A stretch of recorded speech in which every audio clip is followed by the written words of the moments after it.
Nikola Tesla, एक ऐसा नाम जो इनोवेशन और जीनियस का दूसरा नाम बन गया।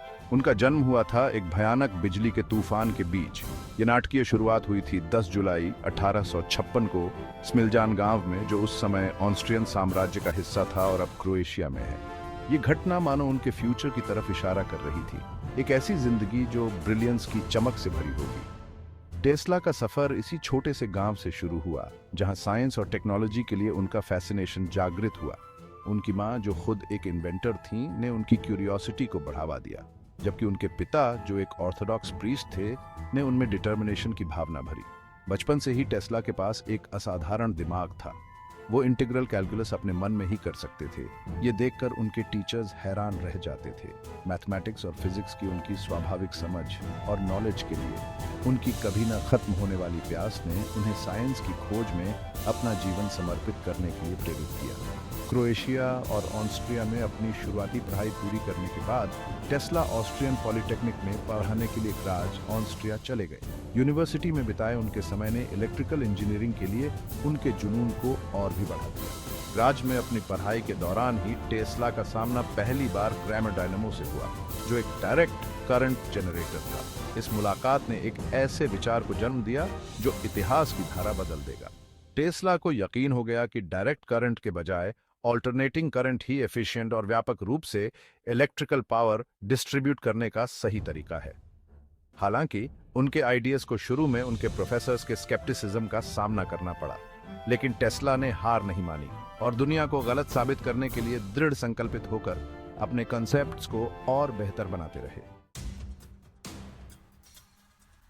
अपने ऑल्टरनेटिंग करंट के विजन को पूरा करने के लिए टेस्ला अटलांटिक पार करके अमेरिका चले गए, एक ऐसी जगह जो अपॉर्चुनिटी और इनोवेशन से भरी हुई थी। 1884 में वो न्यूयॉर्क सिटी पहुंचे। उनके पास सामान से ज्यादा जरूरी थी थॉमस एडिसन के नाम एक सिफारिशी चिट्ठी, जो इनकैंडेसेंट लाइट बल्ब के जाने माने इन्वेंटर थे। पहले तो एडिसन ने उस नौजवान सर्बियन इंजीनियर में संभावनाएं देखी और उसे अपनी एडिसन मशीन वर्क्स में नौकरी पर रख लिया। हालांकि उनका ये साथ ज्यादा दिनों तक नहीं टिक पाया। उनके व्यक्तित्व और वैज्ञानिक दृष्टिकोण आपस में टकराते थे। एडिसन, जो डायरेक्ट करंट के कट्टर समर्थक थे, ने टेस्ला के ऑल्टरनेटिंग करंट के आइडियाज को इम्प्रैक्टिकल और खतरनाक बताकर खारिज कर दिया। वहीं दूसरी ओर टेस्ला एडिसन के डायरेक्ट करंट सिस्टम को इनएफिशिएंट मानते थे और उसकी पहुंच सीमित मानते थे। दो प्रतिभाशाली दिमागों के बीच तनाव बढ़ता गया, जिसके कारण वॉर ऑफ द करंट्स शुरू हो गया। ऑल्टरनेटिंग करंट की श्रेष्ठता साबित करने के लिए दृढ़ संकल्पित टेस्ला ने बिना थके अपना सिस्टम विकसित करने के लिए काम किया।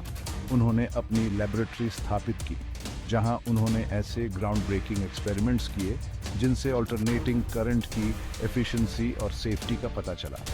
टेस्ला कॉइल और इंडक्शन मोटर सहित उनके इन्वेंशंस ने उनके आइडियाज की ट्रांसफॉर्मेटिव पोटेंशियल को दुनिया के सामने ला दिया।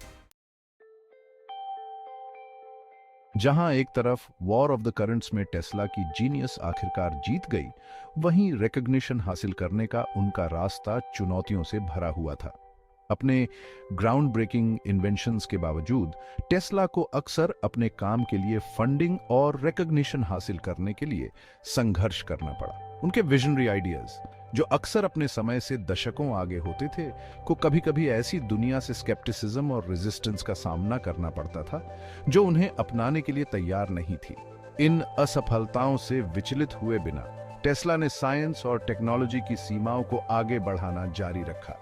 उन्होंने एक ऐसी दुनिया की कल्पना की जो वायरलेसली इलेक्ट्रिसिटी से जुड़ी हो, जहां हवा के माध्यम से एनर्जी ट्रांसमिट की जा सके। वायरलेस पावर ट्रांसमिशन में उनके एक्सपेरिमेंट्स हालांकि उस समय अविश्वसनीय लगे थे, लेकिन उन्होंने आज हमारे द्वारा उपयोग की जाने वाली टेक्नोलॉजीज जैसे कि वायरलेस कम्युनिकेशन और रिमोट कंट्रोल की नींव रखी। टेस्ला का योगदान इलेक्ट्रिकल इंजीनियरिंग के दायरे से कहीं आगे तक फैला हुआ था। उन्होंने रेडियो टेक्नोलॉजी, एक्स-रे इमेजिंग और रोबोटिक्स में महत्वपूर्ण प्रगति की। डेथ रे के विकास और इंटरप्लैनेटरी कम्युनिकेशन के लिए एक सिस्टम सहित उनके विजनरी कॉन्सेप्ट्स ने आने वाली पीढ़ियों की कल्पनाओं को जगाया।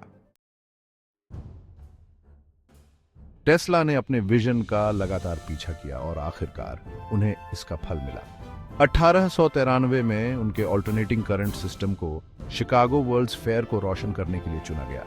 यह एक ऐसा महत्वपूर्ण क्षण था जिसने दुनिया के सामने इसकी श्रेष्ठता का प्रदर्शन किया।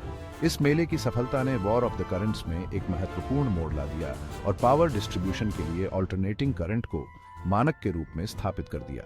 टेस्ला की जीत का दुनिया पर गहरा प्रभाव पड़ा। ऑल्टरनेटिंग करंट की लंबी दूरी तक कुशलतापूर्वक ट्रांसमिट होने की क्षमता ने पावर सोर्सेज से दूर स्थित घरों, व्यवसायों और कारखानों तक बिजली पहुंचाना संभव बना दिया। इसने उद्योग, परिवहन और रोजमर्रा की जिंदगी में क्रांति ला दी। आधुनिक इलेक्ट्रिकल ग्रिड, जो टेस्ला की प्रतिभा का प्रमाण है, आज भी हमारी दुनिया को ऊर्जा प्रदान करता है। अपने प्रैक्टिकल एप्लीकेशंस के अलावा ऑल्टरनेटिंग करंट के साथ टेस्ला के काम ने अनगिनत टेक्नोलॉजिकल एडवांसमेंट्स का मार्ग प्रशस्त किया। रेडियो और टेलीविजन के विकास से लेकर कंप्यूटर्स और इंटरनेट के उदय तक टेस्ला की विरासत आधुनिक समाज के ताने बाने में गहराई से बुनी गई है। उनका योगदान आज भी हमारे जीने, काम करने और अपने आसपास की दुनिया के साथ बातचीत करने के तरीके को आकार देता है।